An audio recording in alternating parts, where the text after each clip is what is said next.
Hello YouTube, this is Sibbles and Bits here, and we're going to play some more Arcanium.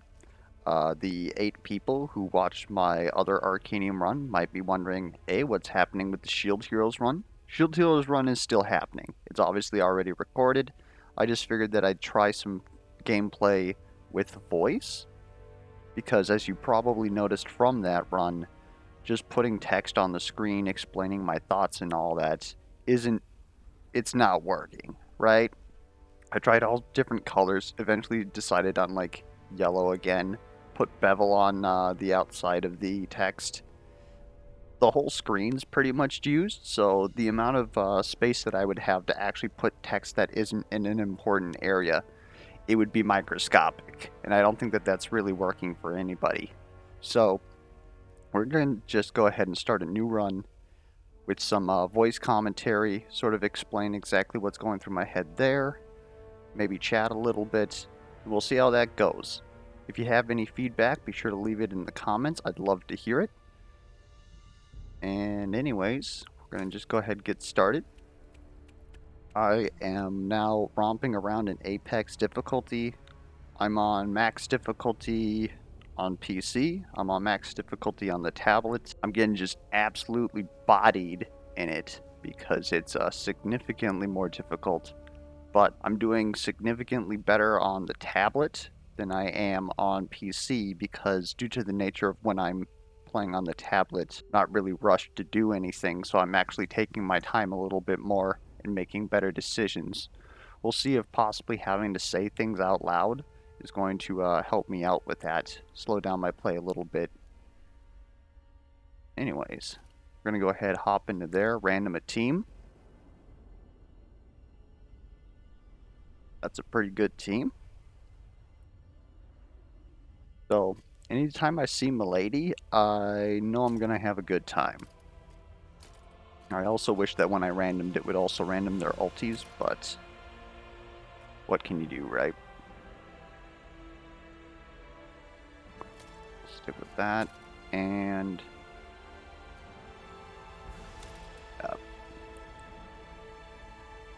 anyways, in every roguelike deck builder, there's the concept of the infinite, right?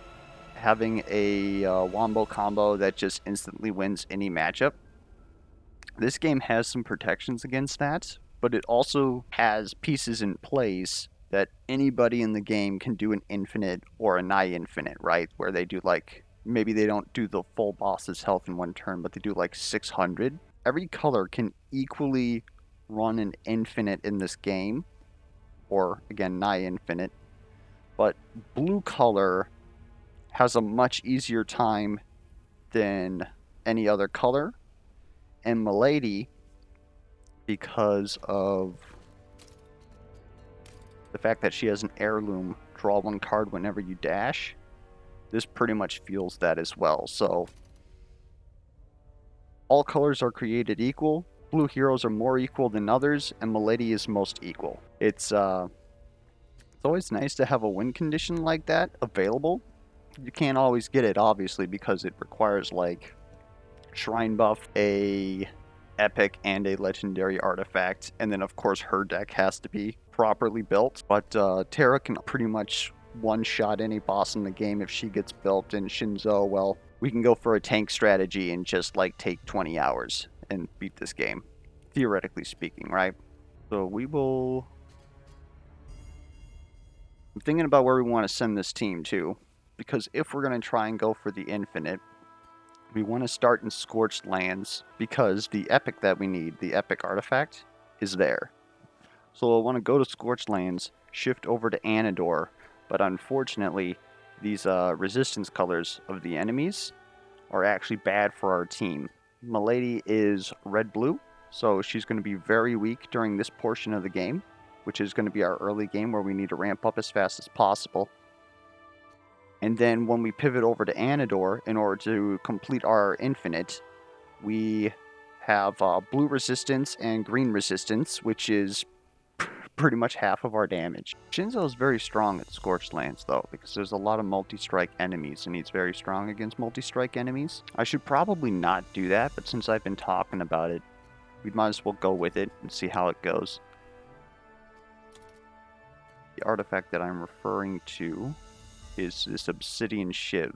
Draw one card whenever you play a card with a cost of 1 AP or less. Most dash cards cost 1 AP. And so that allows you to draw a card whenever you play a card with dash. And I can't go back, but Milady basically has dash in her personal cards, like in half of them. So she's able to activate that more. She has that one heirloom that I pointed out, that she gets an additional draw whenever she uses a dash. So now you're drawing 2 cards for 1. You might be thinking, well, you can only have 5 AP. How's that anywhere close to an infinite? You can only do that 5 times. The other artifact I was talking about, the legendary, is Twisted Staff. Your cards cost 1 less AP, and then discard a random card when you play a card. And this is why we need that draw card whenever we dash, because this is going to make our dashes free, but it's going to, theoretically, we'll draw a card because we have the Obsidian Dagger, and then this is going to discard another card. There's another very common artifact here. I think it's actually here, even. Oh, yep. Draw 1 card when you dash or teleport, exactly like Milady's heirloom. And so this will occur after Twisted Staff, and it'll allow us to draw up 1. So then it's just a matter of having enough draw cards in your deck that cost 1 or less, so that this reduces them to 0, and then you theoretically win the game. But bosses have phases where they're immune to either being one-shot or being infinited because they either gain benefits whenever you deal damage to them, or they'll just reflect damage back, so like halfway through the infinite, you're just going to kill yourself. But yeah, like I said, since I've been talking about it, let's go ahead and try that out. So, the person who probably needs a card the most is probably Tara, because she has no defense, and she will still have no defense. Rip. We can actually use Explosive Arrow. 6 AoE damage is incredibly powerful. I think we take that. There's red enemies here, but there's honestly not that many red enemies. They're mostly purple, and then some blue. And that'll allow us to actually fight some stuff. We are trapped in a corner, and I don't like it. Oh, rip to that. Reroll that to... There we go. So, I really don't want to camp right away, because this can also heal my team, even though healing is reduced at this difficulty. But the only other way that I can go is into this Assault Elite battle with my baseline decks. That's just not going to happen. Oh yeah, I've got to equip this. That's just not going to happen, right? If it was a defense battle, maybe I could do it, but highly doubt that we'd be able to take elites on Battle 1. So we're going to have to go through the camp. And... What? I just go right ahead and upgrade that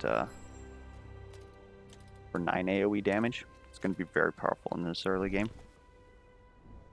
We made it out alive. We had to waste another heal. Feels bad, man.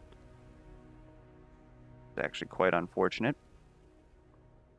Just upgraded that explosive arrow, and all of a sudden we fight 2 Goblin Looters.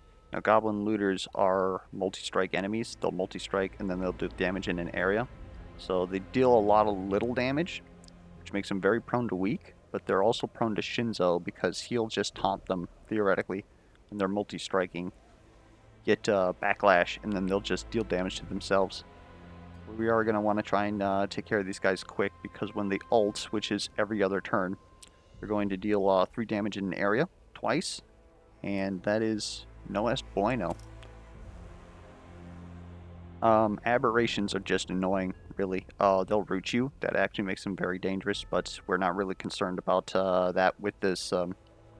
Goblin Looters are just going to ult us in AoE anyway, so not being able to move isn't that big a deal. Plus, we got good range on our team. The backlash is basically what just makes them annoying.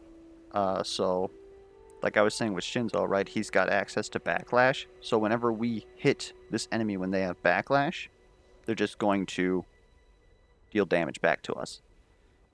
And so you can only safely hit them like 50% of the time, and the other 50% they're actually hitting you for like baseline 6 and 8. It's honestly quite nasty. But not much we can do about it, so.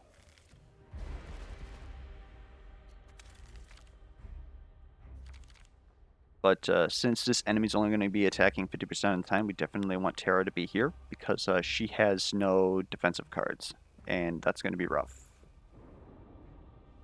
Now what we're looking at here is we're trying to kill one of these as soon as possible.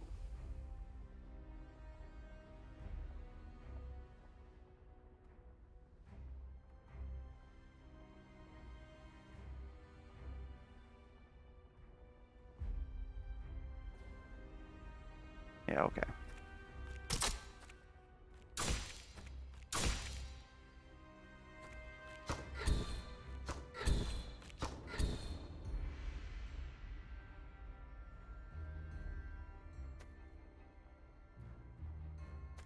Okay, we're actually going to miss by 1.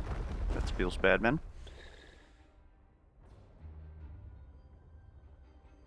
If we had 1 extra dash strike, we probably could have done it. Or, actually, if I would have put Shinzo here, he could have used all of his attacks here, and then she could have just dashed in. That would have done it. Nope, well, we're going to take 5 damage for it. So another reason why Shinzo's very powerful here with all these multi-attacks is every time he uses a card, he gains 1 resilience, which just negates any source of damage by that amount. Boy. Okay.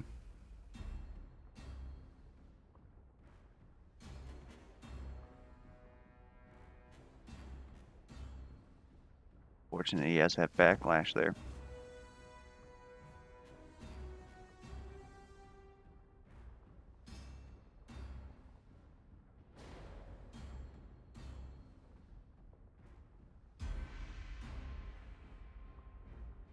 I'm not concerned about this guy. We're going to finish him at some point.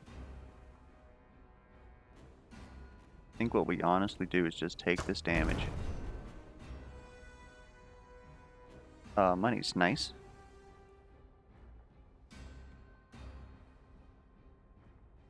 We're going to do here.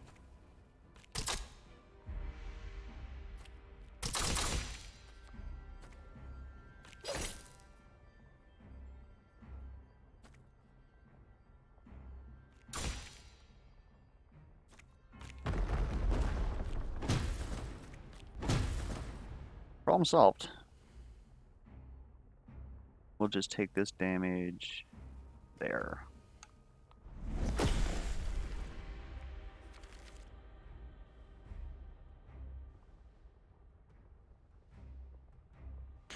Come on, Shinzo. Ugh.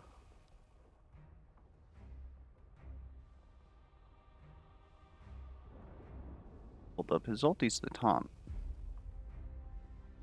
I think we can do this.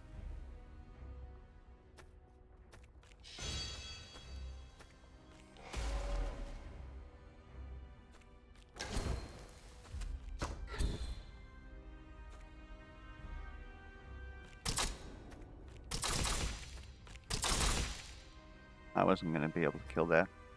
Unless I wanted to take some ridiculous damage, which I don't. Not this early, at least. After we just wasted a campfire. So I suppose to give you guys something to talk about, right? Down in the comments below, what's your favorite season? Where I currently live now, the weather sucks. Hold on. They're all really good.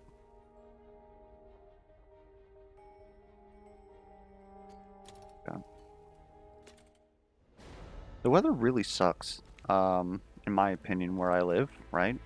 You've got cold winters and humid summers, and I don't like either of those.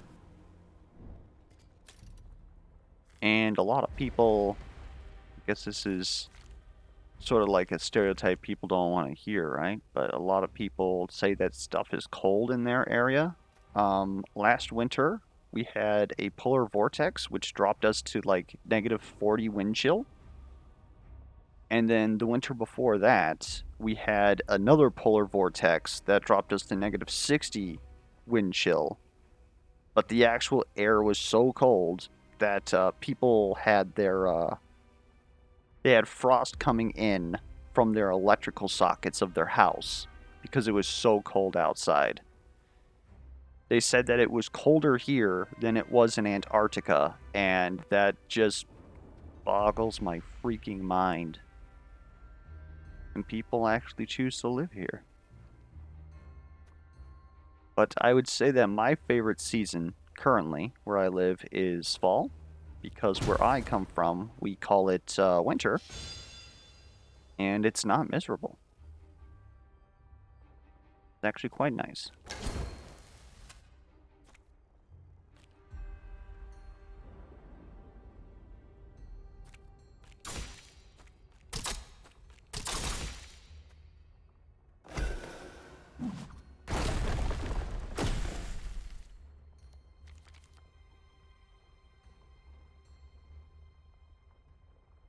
Now we're in trouble.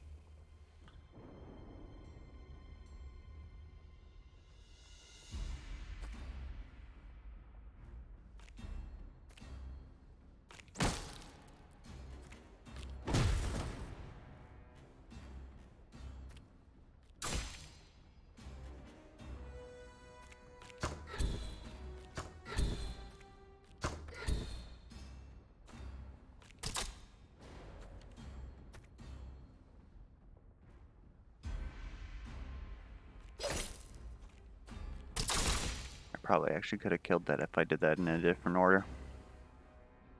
That feels bad, man.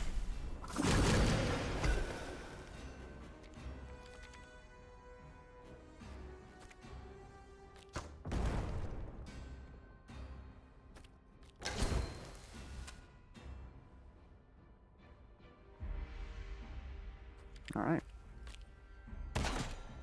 One misplay cost me 10 health, but overall wasn't too bad.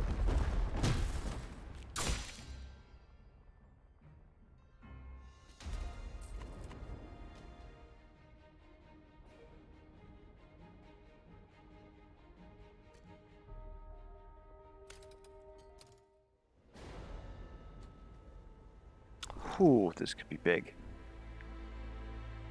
It was not big. Card that applies when vulnerable is pretty good damage. But theoretically speaking, this team's not going to be suffering for damage. So I think we just make our blue cards do more damage.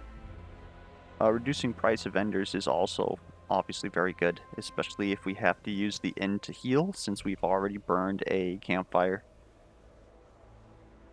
But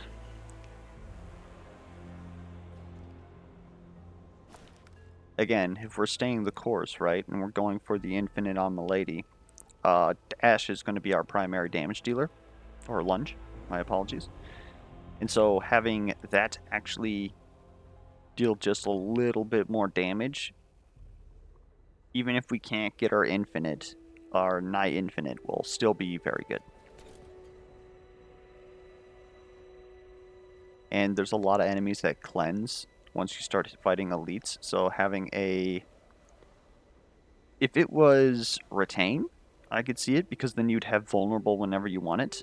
But this is, okay, for this turn, I'm just going to deal 50% more damage, which is actually a lot of damage. Oh, jeez.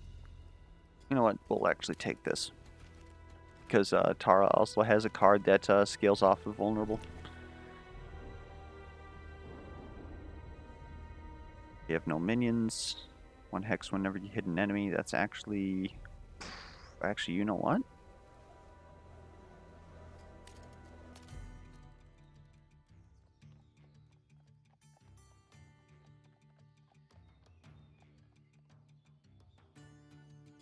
These boots. We're looking for those.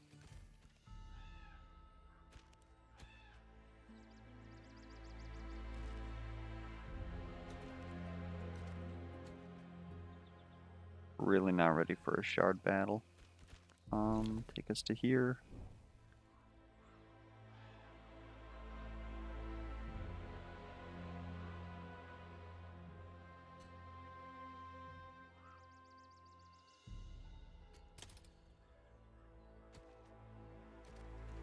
Good lord.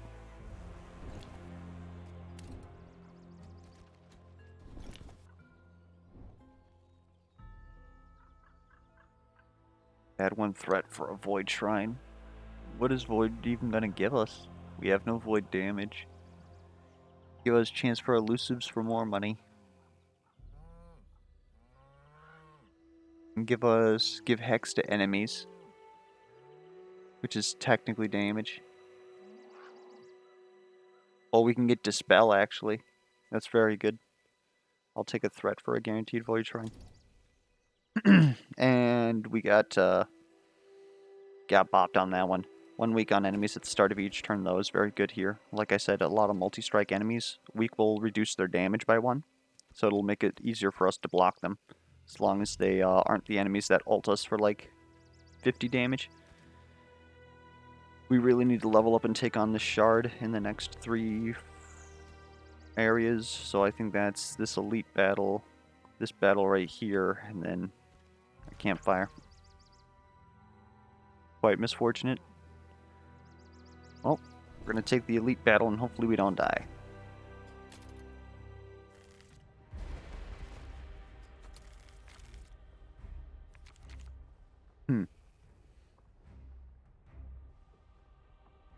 Yeah, hopefully we don't die.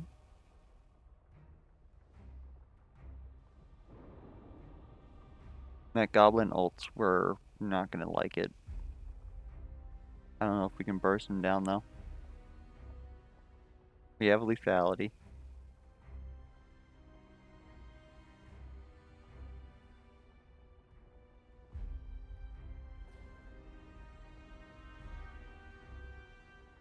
No way we can block all this damage. Someone's going to take damage. Okay.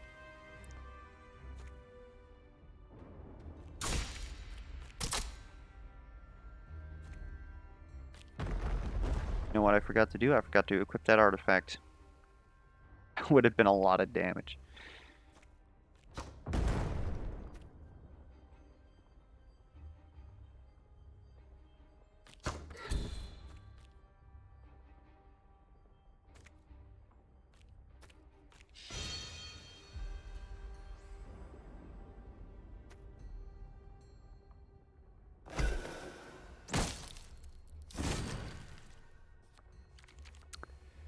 Yeah.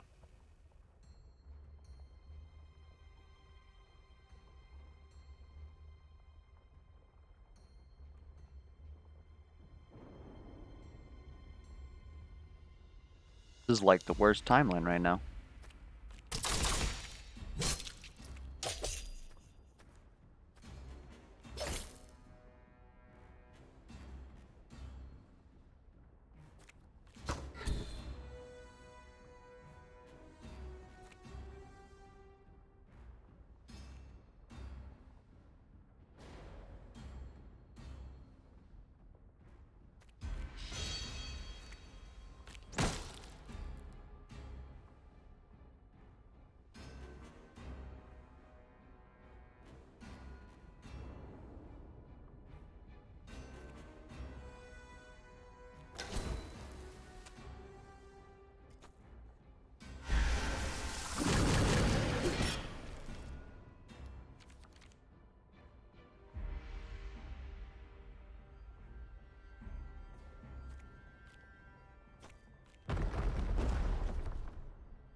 I really wish that it would tell you how much it had left until its stealth tier. So now I honestly can't do anything to him. And it's pretty feels bad, man.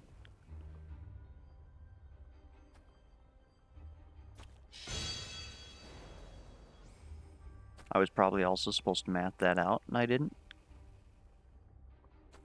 Damage.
I forgot to equip that artifact again.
Well, that's bad.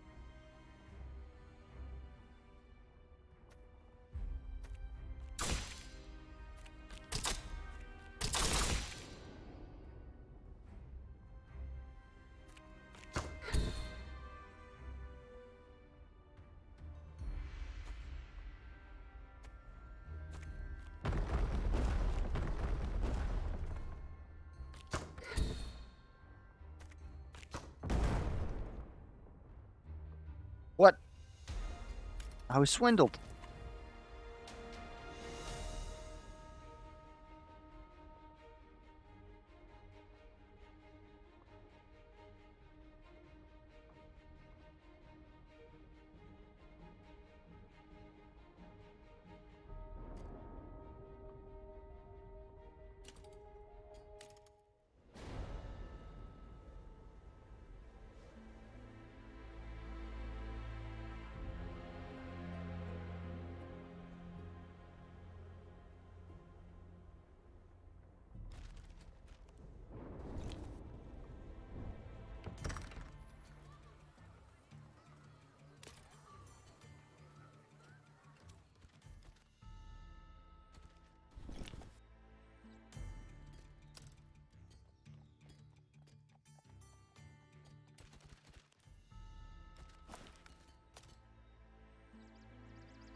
Well, here we go.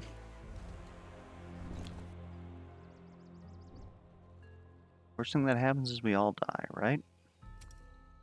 This enemy with more health gains hex when damaged. Oh no.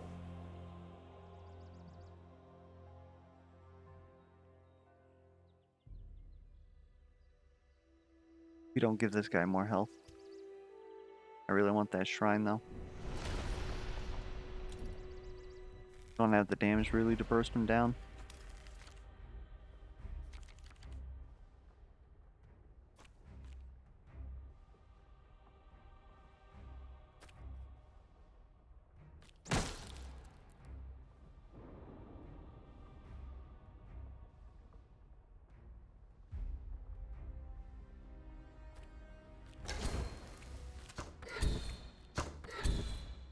Yeah, with this setup here, they're just gonna keep stacking dots on us. We're probably gonna be dead in like 2 to 3 turns.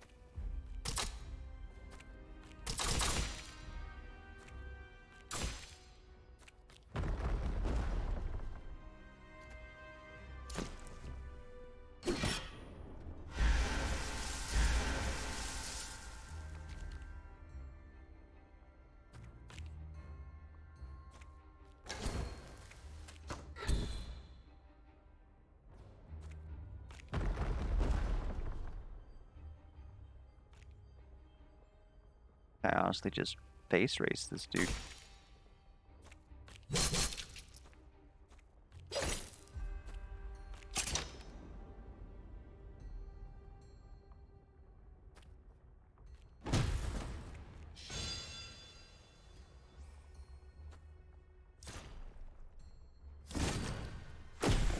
Yeah, if we would have given him more health, we'd be dead.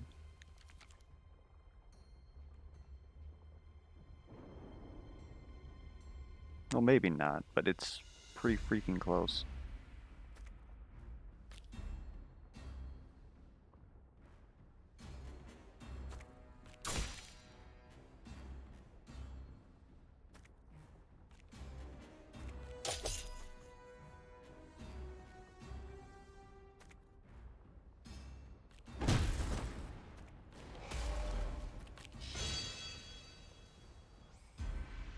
Ooh.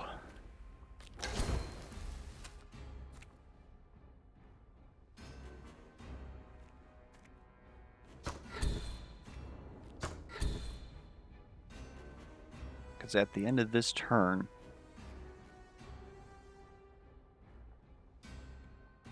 we'd still have like 46 health? Okay, yeah, we could have probably have done it, but it wouldn't have been fun.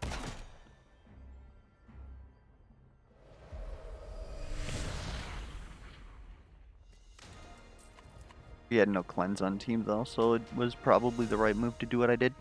Okay, so we've got all this vulnerable and they gave us Pierce Heart. We take that.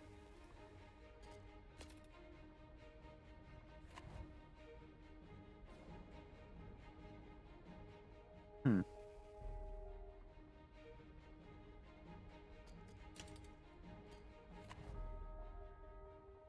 Wow. So this would make Milady very tanky because she gains, I believe, 2 shield whenever she uses a blue card anyways. And a lot of her blue cards also give her shields. This actually allows Shinzo to deal damage. Currently we have first strike critical on melee in order to have him deal some damage. But Juggernaut Bracers would also just make him tankier, and there's a lot of his skills that deal crits and stuff whenever he gets to a certain threshold, but we have none of those. This is more of a prospective pick. I'm not sure that that's the right move.